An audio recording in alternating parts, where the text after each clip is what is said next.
Rivers are powerful agents of change in the landscape, continuously reshaping the earth through the processes of erosion, transportation, and deposition.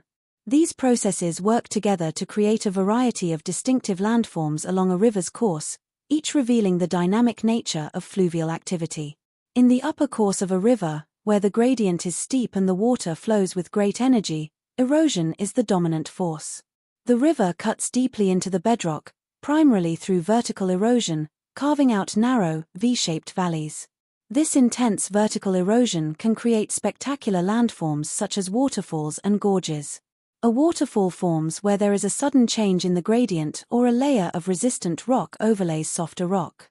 As the river flows over the edge, it erodes the softer rock more quickly, eventually creating a drop.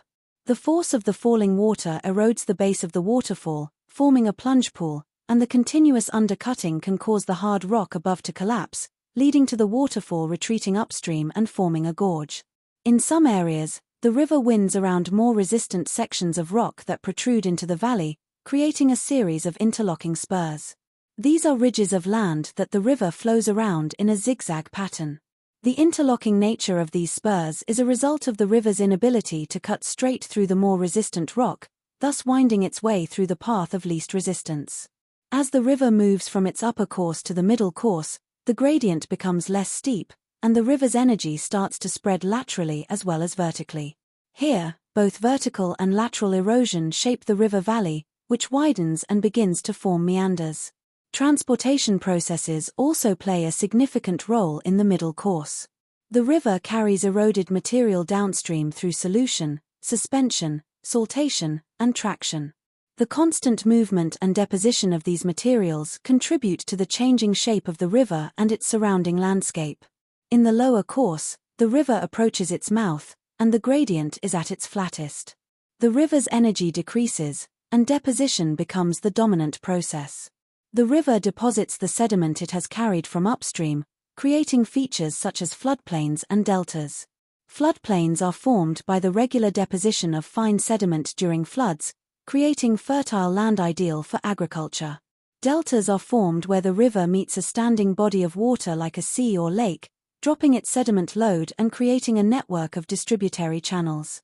Each of these landforms, waterfalls, gorges, interlocking spurs, meanders, floodplains, and deltas, tells a story of the river's journey and the geological processes at work. Waterfalls and gorges highlight the power of vertical erosion in the river's upper course, cutting through rock and shaping dramatic landscapes. Interlocking spurs illustrate the river's response to varying resistance in the rock, winding through the path of least resistance. Meanders demonstrate the river's lateral erosion and deposition processes, creating sinuous curves in its middle course. Floodplains and deltas in the lower course show the culmination of sediment transport and deposition, creating fertile and diverse ecosystems. The interplay of erosion, transportation, and deposition along a river's course not only shapes the physical landscape but also influences human activity, ecosystems, and the availability of resources. Understanding these processes and the landforms they create allows us to appreciate the dynamic nature of rivers and their crucial role in shaping the environment. Through continuous change and adaptation, rivers carve out a variety of landscapes, each unique and vital to the natural and human worlds.